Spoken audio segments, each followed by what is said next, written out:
Welcome to Triangle BNI. Today's show is brought to you by Oak City Tech.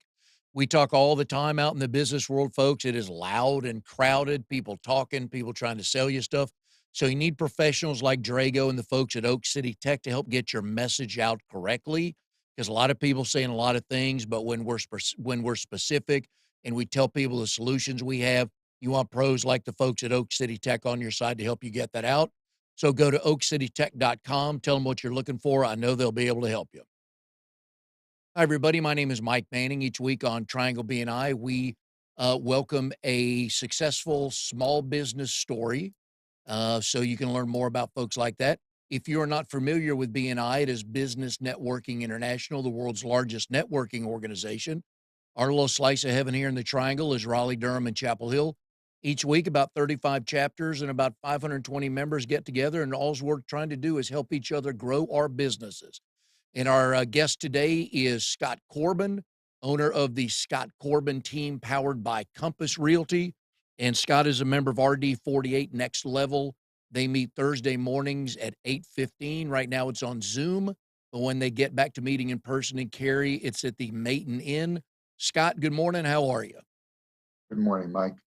I'm doing fine. It's a pleasure. All right, glad to have you here today. So we're going to chat a little bit about the market in real estate. We could have everybody. We could have somebody on every hour, Scott, with the stuff's been going on. I'll. I was talking with somebody a couple weeks ago, and they opened their business during COVID, so I can't even ask them no, during normal times what was it like. But the market, I mean, we hear in the 250 to 400,000 range that there's no inventory, yet people are still wanting to buy and sell and move into the triangle. So it's almost business as usual, just kind of in a different way.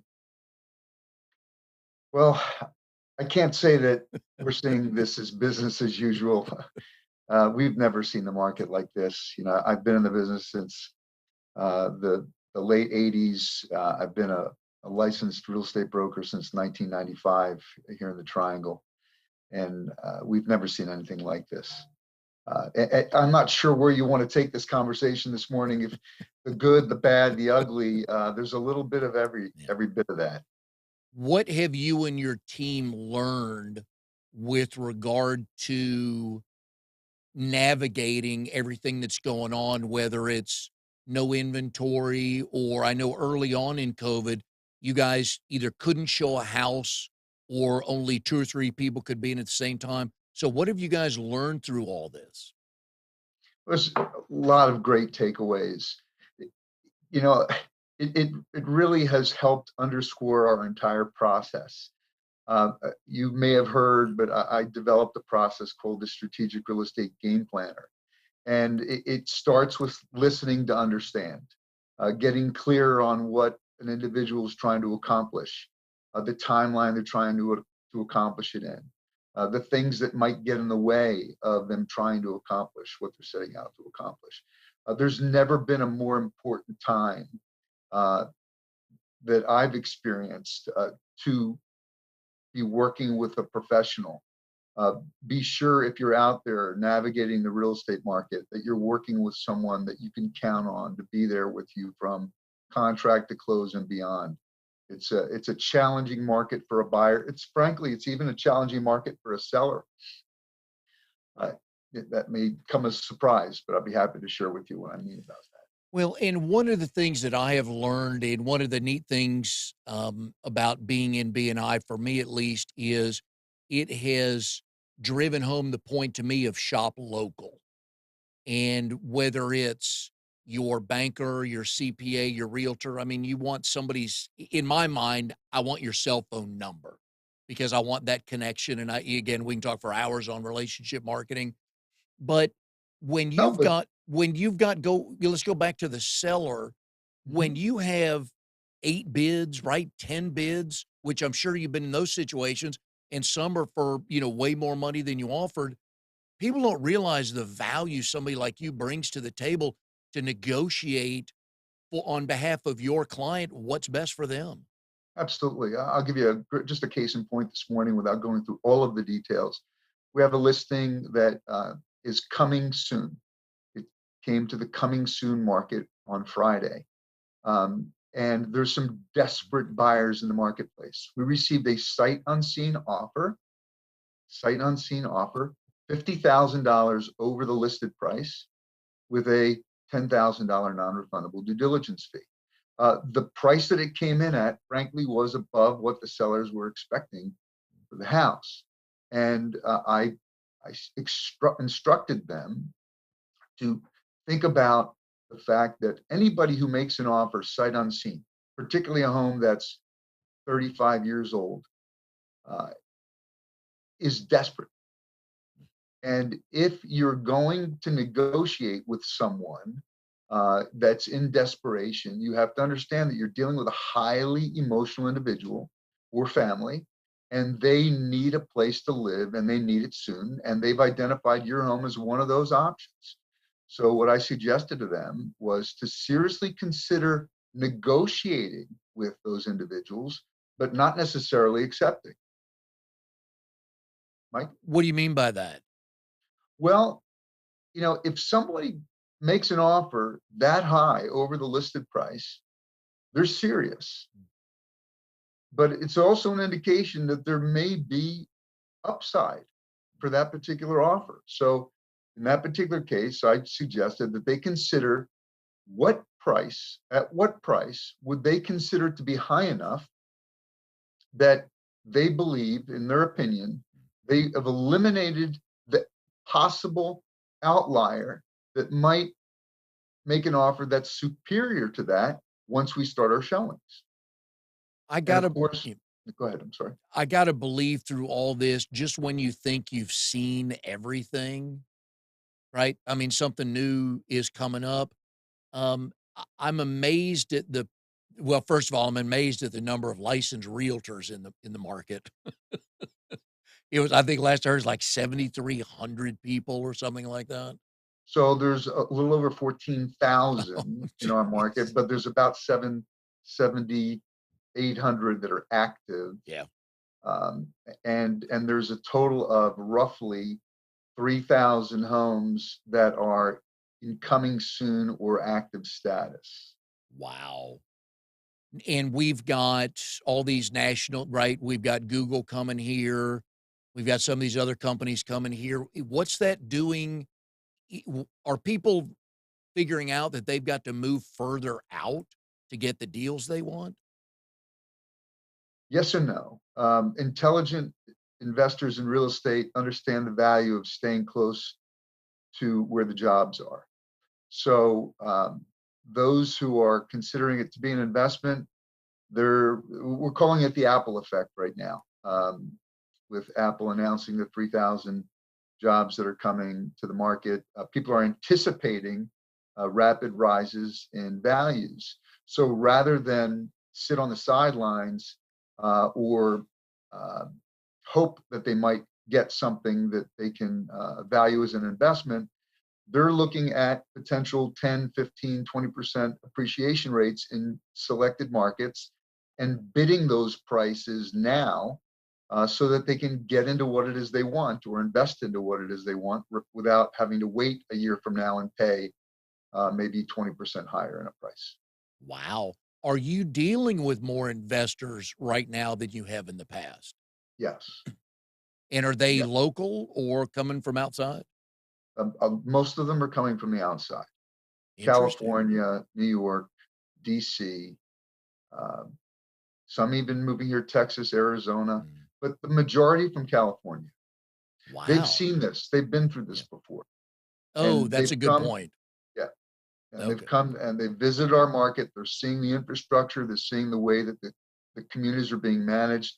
Interesting, you said that we're in the Raleigh, Durham, Chapel Hill area. I happen to be very proud of my community called Cary, and all of our surrounding communities. Oh, yeah. But I will tell you that our community is known for very conservative fiscal management.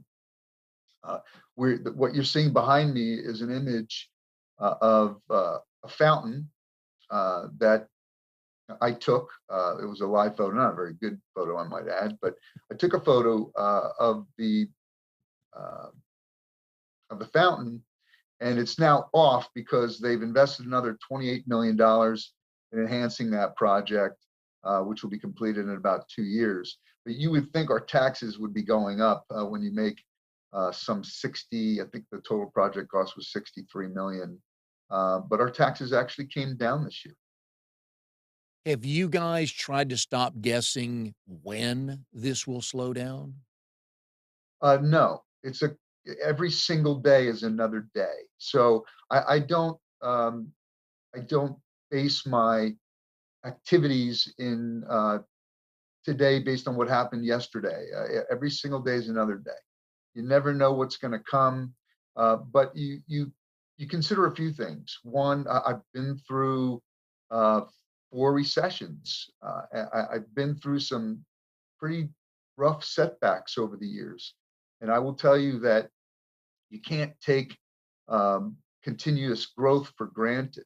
This could end, but if you just consider the what we're going through as a community with the it's all about jobs, and as long as the jobs continue to come to our market, we will continue to see the growth in the real estate side.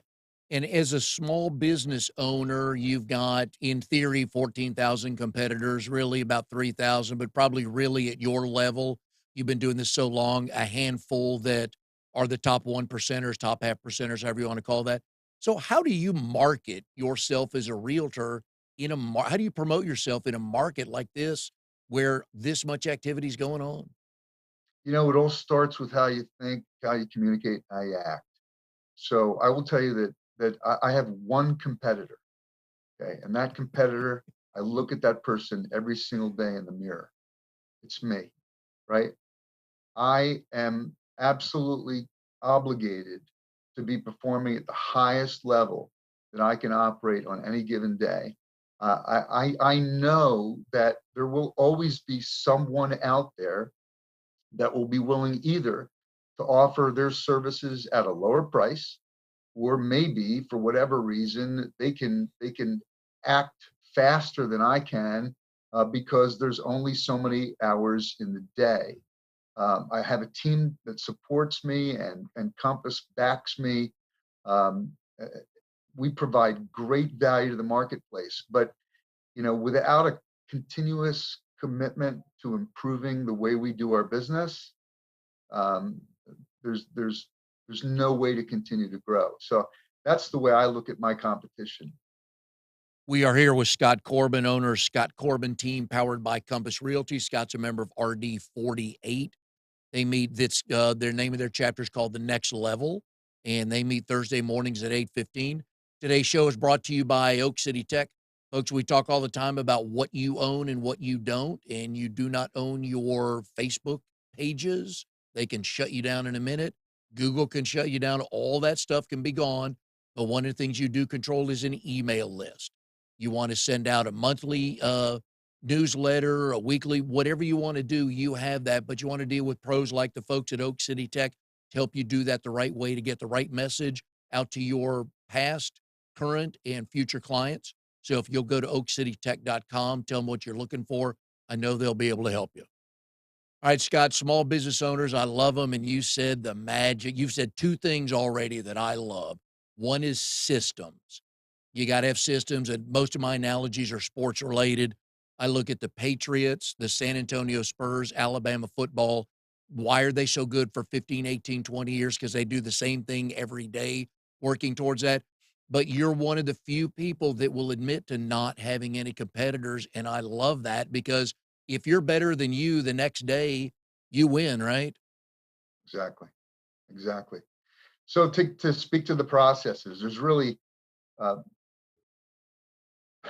I can't help but mention BNI. I mean, most of the people here that are watching this perhaps are already familiar, but I will tell you that my BNI team is without question the best in our market. So, but that's been by design. I was a member of the chartered BNI group in North Raleigh back in 1991, back when Coleman Moore was the area director, or I think call him the executive director. And ever since, BNI is what really put me on the map locally. Within 6 months of being a member, I had to hire someone to replace me so I could continue to grow my business, and ended up having members in my organization in multiple groups. So I was in the mortgage lending business, I should say, when I first moved here in 1991. What I Um, like about BNI, and again, this goes through our lives, whether we're in business or not, but it's relationships. And that's so true in small business because they're my guess is the people calling you have figured out who you are and they want Scott. Your logo, you could work for anybody in the free world, Scott, and it won't matter that much to to the buyer or the seller because they've been told by somebody they trusted, just call Scott. Absolutely. In fact, a success story. We have got a referral from a BNI member in New York who had been referred to me by a BNI member that relocated from New York, and I helped them acquire a property. And anyway, they're moving down here. And last night we successfully negotiated on the purchase of a property in Wake Forest. And that was a referral of a referral from within BNI. And well, 2 things I love about this story. One is the relationship because all you did, we can write what we want, we can say what we want, but the only thing you did was took such good care of that client that moved here. That was now they're telling people, but that's all you did in your way. And everybody think it's so difficult and we got to spend money, we got to build this. He's like, no, just take care of the client. If they're happy, they will refer you. But 100%. the other thing I like about this, and we talked about this before it came on the show, is you really do work during the weekends, don't you? No, that's one thing I maybe I misspoke. I really I don't. I play on the weekend, and my play happens to be in the sport of real estate. Um, I love what I do. I don't really feel like I'm working. That's good though. That helps when you wake up every day being fired up. There are what, at least 10,000 fix it remodel shows on TV. Do you watch any of those? I've seen some. I have some basic familiarity with them. I live them. I happen to have a gentleman in our group, Jonathan Brothers from Glasgow Design Build, who part of his tagline is "I'm a licensed home builder and I play one on TV." So I live that out through his life vicariously. But no, we do that kind of stuff, and we live it. We live the experience. Yeah, Jonathan was on the show a while back, and he talked about, with Jed and the pilot they did, and yeah, so it's a good story, but Oh, again, you great just story. never know, but there's so many of those shows out there. There's either the agent side or the fix it side, Hmm. and Hmm. I think people could watch that 24/7 if they wanted to, but yeah, like you said, right? You're in the middle of it. Yeah, well, that's a tough market right now. Flips are a tough market. Yeah. Yep. Um, one of the biggest scares, if you really care to know what's going on in the market right now, and it really is scary. There, there are some companies out there that are doing some things that I think you could argue are right in line with what they're trying to accomplish as corporations, but they're potentially very damaging to the affordable housing market. Um, it's they're crawling and watching what people are looking at. They're seeing what people are searching for. They're identifying those markets, and they're buying up 30, 40, 50 houses over the course of a month or two, and then going in and buying them at a higher price just to elevate the value of all of their properties, and it's Ooh. putting some of these homes unfortunately out of reach for your average consumer. Wow, I did not know that was going on. Yep, that is not good. It's not healthy because yeah. Anyways, that's just Yeah, not it's healthy for the it's it's market. a smart strategy for Yeah. a developer. When they're building homes, you don't want to reverse the trend and start lowering your prices. It's not good for the people that have bought in early. but these I buyers are using the strategy to literally make it almost impossible for your typical first time home buyer to find anything in today's market. And going back to shop local, there are a lot of these, and you can weigh in as little or a lot as you want to on this. There are a lot of these national commercials now for these companies that come in, and we got realtors all over the place, and we'll get top dollar for you and we'll buy your house. And there's things in there that people don't realize, Scott, that if your house, let's say you put a house on the market for 300,000 and Mhm. this company comes in and decides we want to buy that house, my understanding is you're not going to get the full price from them because they got to turn around and sell it. So they got to make a profit. Whereas if they work with somebody local like you, your only goal is to get them the most money for their house. Well, that's true. I mean, there are you have to be careful. I Yeah. mean, I've seen some cases. I've had past clients contact me and show me what they were being offered, and I had a case not too long ago, maybe 7 months ago, where I actually advised the client to take the offer. But it was clear to me in that particular case what they were trying to do. They had acquired some other properties within the community at lower prices, and to the point that I just mentioned, they come in and they offer a price that in this case was like 15% higher than the other properties. What they were doing was they were trying to establish a new valuation for the homes in that market. So by paying extra for a house on the one house, it raised the value of all the other ones within their community.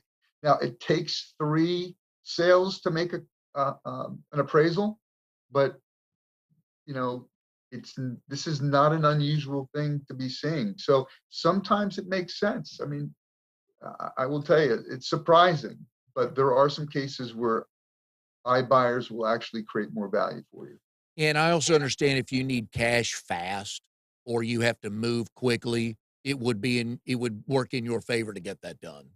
Yes, so how this whole thing even started. Um, Open Door was originally a company that was more or less created by Lennar Corporation. They saw value to all these people coming in that wanted to buy homes but had homes to sell.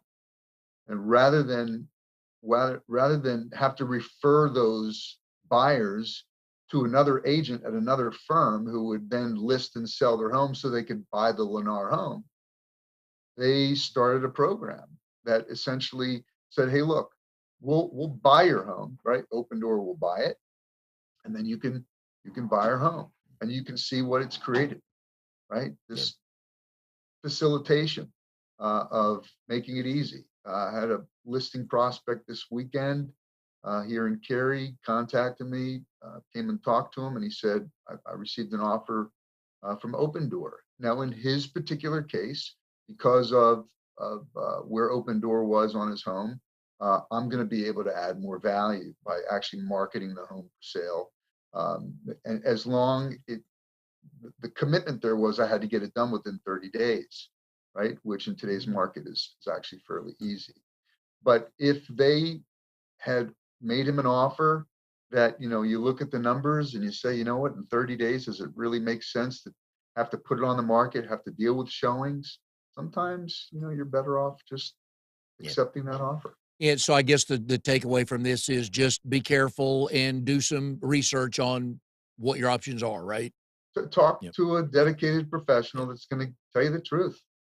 You know, there's nothing better than knowing the facts. Yep. And by the way, one of the important facts to know is that in today's market, there's a lot of emotional buying.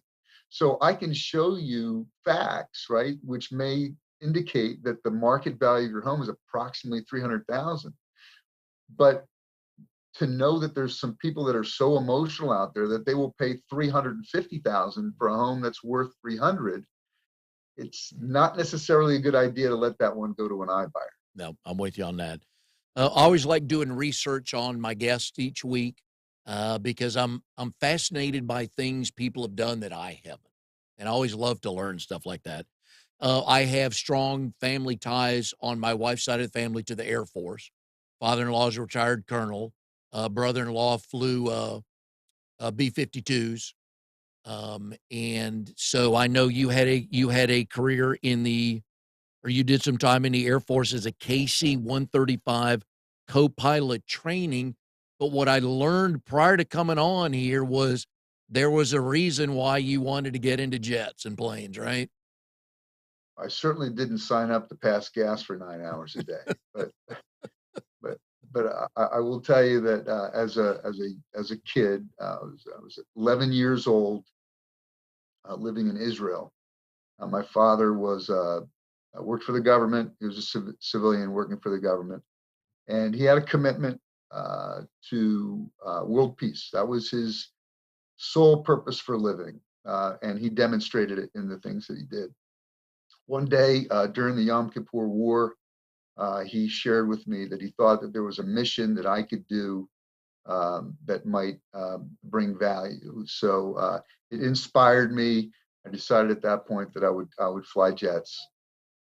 And um, when I went through high school, I decided that if I could take on the mission that he had a vision for, it was basically shooting down Soviet satellites. That was the mission of this particular aircraft. At the time, the F-4 was going to be the aircraft that was going to do it, and then later the F-15. Unfortunately, uh,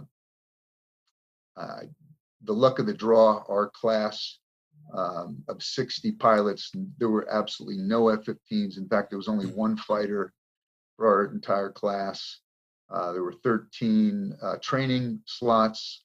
I was fighter attack and reconnaissance qualified, but because of the limitations of the available aircraft, a big part of it was the Navy had just taken on the new fighter role at the time. But long story short, I ended up being offered an opportunity to come back and do T-37 training instruction, and my ego was far bigger than my knowledge of what was going on in the Air Force at the time. I was absolutely convinced I was going to get my F-15, and I ended up finding out that by turning down the T-37 slot, I ended up getting a KC-135 to Wichita, Kansas. So big disappointment, but everything happens for a reason. Yep. What was the last time or when was the last time you flew an airplane? Oh, it was with my father-in-law. He's a pilot. My brother-in-law is a pilot. It was flying in his bug smasher about 12 years ago. Uh, But there's a yeah. guy in my BNI group that just joined, and he promised we're going to go up and start shooting some approaches. So I'm looking forward to that. Can you explain what that's like in the cockpit of a fighter jet? I can. It's exhilarating. It's very fun. I mean, you have to literally be looking ahead. Imagine having just an imagination of where you're going to take your business. Right, you're thinking into the future when you're flying a fighter aircraft, anything that flies at above Mach speed. You have to be thinking about where you're going and not where you are. The two jobs that I think, based on my world, that I have no concept of the need for reflexes. One is a fighter pilot, and the other's a hockey goalie. Because all of a sudden something appears on your windshield, you're like, I better deal with this in a quick manner. I can't imagine, first of all, the math you had to take to get to that point, but then just the reflexes when all of a sudden you got to go from here to here real fast, right? Yeah, I've always been a numbers guy, and I never had a problem with my reaction speed. So, um, But a great joy flying those things. oh, kicking the pants, as we used to call it. There was a height and weight restriction, or at least a height restriction, right, back in the It day? was, when I was in, I think the maximum was 6'5". Oh, okay. You were over 6'5", you couldn't fit in one of those cockpits. Did you look, pretty good in the, uniform? Absolutely. Top Gun, I'm assuming Nothing like wearing a flight suit. oh god, yes. Top Gun is amusing to you based on your past of flying some of those jets? Oh yeah. Oh yeah. Yeah. I did enjoy that movie. I Mhm. was, again, reading up your time at the Air Force Academy, your studies, and I found these interesting, Mhm. medical physics and Middle Mhm. East studies. Yeah, so I spent some time living in the Middle East, and I was, as I shared, passionate about world peace. I studied Arabic. I was fluent in Hebrew. I spent some time over in Saudi Arabia. I have some very, very close friends from the Middle East. A lot of my friends are Muslim. I just believe strongly in learning and understanding other people's religions and cultures. So I did have a goal. I mean, one of my goals was to be an air attaché in the Middle East, which essentially is a military ambassador. And perhaps if I had played my cards differently, it could have happened. But um, I feel like I'm living that dream now in the real estate world. I have plenty of clients from the Middle East. And believe it or not, people's investment in real estate and the challenges that they have with acquiring real estate, whether it's for owner occupancy or investment, it creates a sense of peace at home. And when people are happy at home, they tend to be happier in the rest of their dealings in the world. So hopefully, in some small way, I'm contributing to world peace. And I agree on that. I would imagine being able to speak to somebody in their native tongue to some point probably moves you way up the list of realtors they want to deal with, right? I hope so. I had the good fortune of meeting a gentleman from Turkey the other day, and as a kid living in Israel, you learn just about every language, at least how to count and say all the terrible curse words. But but one of the things that I learned, because a lot of my friends, like in this particular case, it was Turkish. Whenever you would try to speak the language, the parents would all of a sudden just start talking as if you understood every word they were saying.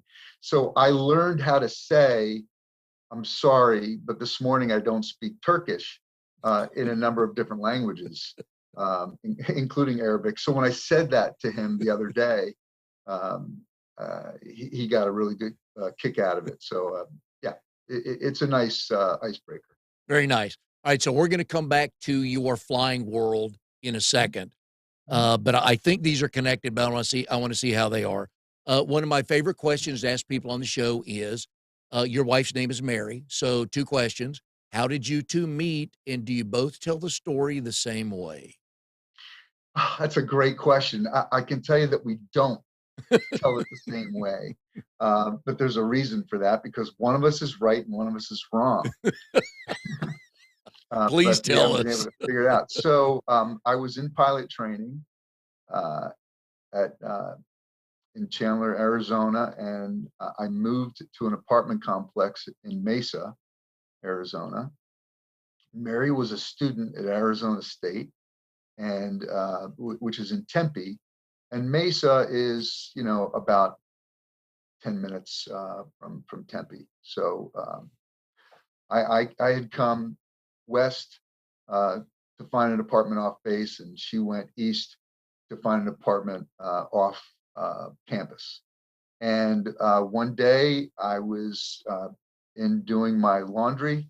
I say that I was doing my wash and she was doing her dry. She swears that she was doing her wash and I was doing my dry. But that's basically how we met. In the laundry room of an apartment complex? Yes. Very nice. And who started the conversation first? Well, it had to be me. There you go. There you Yeah, go. yeah, And yeah. how long did it take you to ask her out? Well, I will tell you, when I first set eyes on her, I thought, oh, that's never going to happen. Um, so I was pretty reluctant at the time to. I didn't ask her out per se. I think it took me. Well, I can tell you what happened next. I was kind of bragging about how good I was with remembering names, and so she um, shared with me what her name was, and it's a tough one, right, Yeah, Mary. yeah. And at the time, because there were four guys in my squadron whose names were Scott, we were actually each going by our middle names uh, at the time. So I kind of introduced that myself as Anson Scott Korbin, just in case you heard me being called Anson out by the pool, because there were other guys that were living there from the squadron. So it was maybe a week or so later, I was in paying rent, and she's walking out as I'm walking in, and I said, "Hey, how you doing?" She said, "Oh, hi, Anson Scott." Oh, And I'm like, "What?" I was literally in shock that she even remembered who I was. I mean, you got to understand, this is like the most beautiful woman I'd ever seen in my life. I nice. mean, just unbelievable, Did unbelievable. did you recover Still is. quickly? I did not. I did not, and it cost me dearly. It cost me dearly. And she still tells that story, right? Well, that she remembers. Yes. So where was Yeah, the first date? the first date. So she was friends with another guy in the complex. It was an older gentleman from Australia, very handsome. Had a 19, I think it was a 65. Excuse me, it was a yeah, I think it was a 65 Thunderbird. And I take it back. I'm sorry. It was a 55 Thunderbird Oh, in pristine condition. Okay, and he also has a motorcycle, right? And I befriended him, and one day he said, "Hey, I see that you've been trying to hook up with Mary. I'm pretty good friends with her. Um, how would you like me to arrange a ride for you guys in the back seat of my Thunderbird? I'll drive." So yeah. that was our first experience together in the back seat of the Thunderbird. And he turned on. I think he popped in a like a what was it? Trying to remember those 8-track Yep. tapes, whatever they had back Oh, then. yeah. And it was like an Elvis song. It was really something else. And that was it. That was the first time. And I kind of screwed up. He offered to let me try out his motorcycle. That was our next trip. That never happened again. Uh, I scared the hell out of her. So things turned out well because you guys got married, which is Yeah, good. And you have a daughter. I do. I raised two boys. I have four nieces, but that doesn't count to raising a daughter. What is that like? Man, it's awesome. It's awesome. Love her to death. She's amazing. She's a thriving entrepreneur. She lives in Pasadena with her boyfriend and best friend since sixth grade, a gal named Maya and her boyfriend Josh. They have a thriving business called Flying Apple Vintage. It's a vintage clothing business. They sell through Etsy and also have their own Oh, online stuff. It's nice. Yeah, she's really doing well. And She's a musician by trade and by her schooling, singer songwriter. But that business is so tough to make any money from, and she she and her friends have gotten creative and they're very successful. Very that proud of is her. that's an expensive place to live, isn't Unbelievable, it? unbelievable. She pays more to rent out there than Yeah. we would to own a home out here. Yeah, and that's split three ways and it's still Yeah, expensive, right? exactly, exactly. You also went to Cherry Hill High School West Okay, in Trail West. Jersey, right? That's So correct. you've lived on, I mean, I got you living in North Carolina, Colorado, New Jersey, Arizona, California, and Israel. Is that correct? That's correct. Very nice. Okay. I always look for famous alums from high school. I'd have no idea if you were in school with both of them. I don't know. Sherry Korbin, she created it for people that are old like us in the 80s, the sitcom Kate and Allie. Hmm, Yeah. okay. And then Billy Hunter used to be president of the NBA Players Association. Okay. He was in it. I've been following that for a while with all the negotiations and everything. So hopefully this show, Scott, will get you your plaque in the hallway at your Eagles. Well, I'll tell you, we had some great alums out there. Wendy Kaminoff is a comedian in LA. She's got a great program called Tasty Words. It's really amazing. There's a guy named Randy Kemper. I don't know how he's doing, but he was a fashion designer in New York. His line was picked up by Hillary Clinton and a number of other very successful businesswomen. Um, Very those are a nice. couple that come to mind. Yeah. Oh, and you you may remember the first pilot that got shot down during the Iraq Mhm. conflict. Oh, wow. A naval pilot named Jeff Zahn. He graduated a year after I did. He went to the Naval Academy. There's a picture of him on Newsweek with all the bruises on his face. Looked like he's all cut up. But that he was one of Wow. he and I were in the on the gymnastics team together. Oh, you were a gymnast. I was a gymnast. What event was your specialty? Pommel horse. Yeah. That's impressive to swing Yeah, around basically on your biceps and hands, right? yeah. I wasn't very good. Did you Wasn't very good, but there were some people on the team that were amazing. A guy named David Thomas. He was something else. did you do And the Jeff ring? Zahn. Did you do the ring exercise much? I did. I wasn't good, but Oh, yeah, that's got to be painful. yes. That's got to be painful. Yeah. One of the other neat things about being involved in BNI for me is to meet people that are part of the community in whatever way they want to. And I know you go way back. Two of them that we talked about. You are president of the Heart of Cary Association, but Mhm, you are co-founder, and I think this goes back to 2002, if I got my reading mhm, correctly. mhm, mhm. I'm going to butcher the name. I'm going to let you say it. Just yeah, I'm going to let you. Chabad of Cary. Yes, Mhm. thank you. And so what got you involved with that, first of all, with Chabad? Well, I've always been a big believer in community and staying connected to my roots. So being brought up in a fairly religious Jewish home, I connected with the organization because I felt like they were very committed to um, bringing people to understand the true meaning behind being Jewish. So that was my reason. And I loved the rabbi at the time. His name was Rabbi Aaron Herman, amazing guy. And he was worth providing the support to. And I mean, look at the legacy. He's moved on to Pittsburgh, and the organization is thriving and growing now with a rabbi named Yisrael Cutler and his growing family. So it's a beautiful concept.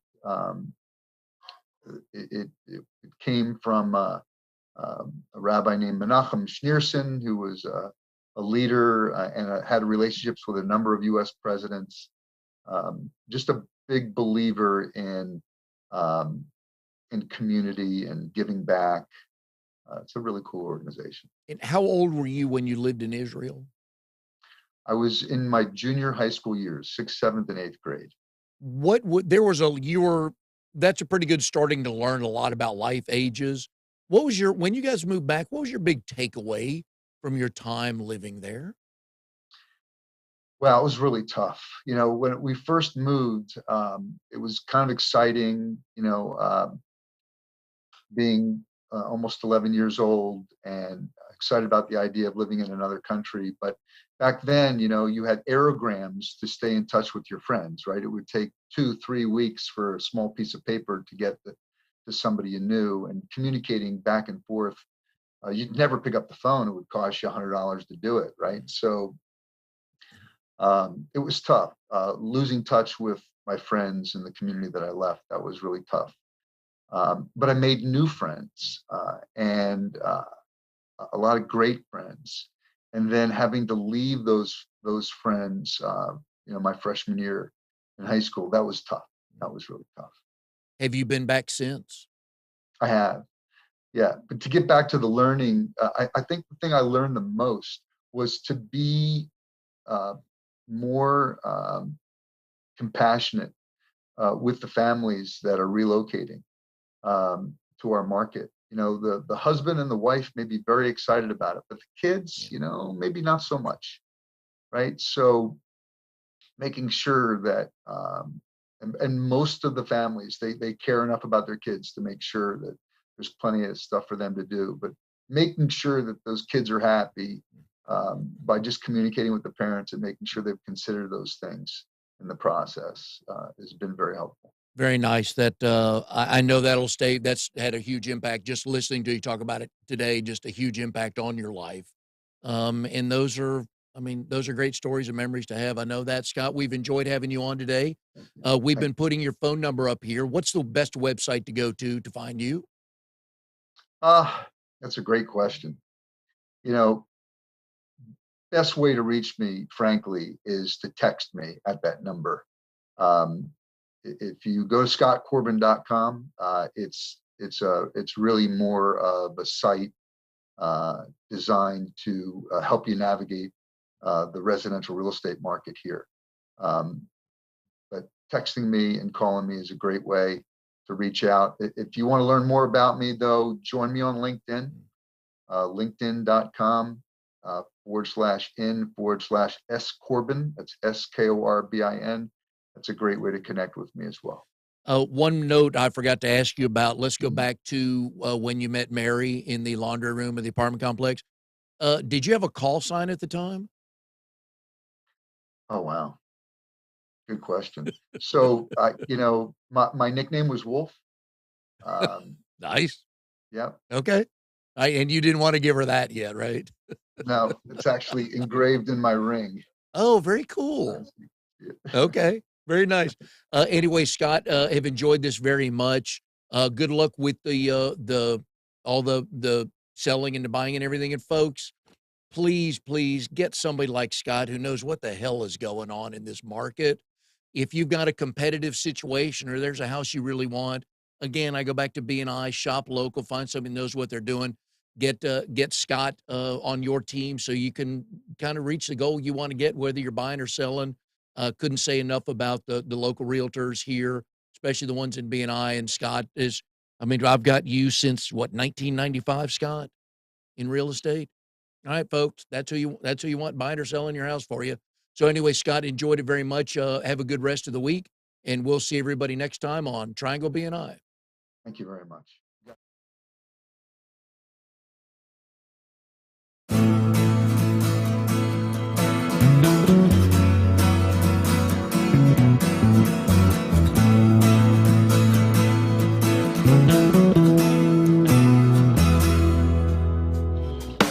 You are tuned to the Nissan Communications Network.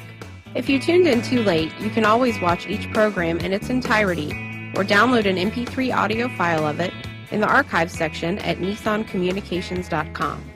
Don't forget to subscribe to our YouTube channel, follow us on Twitter, and like us on Facebook.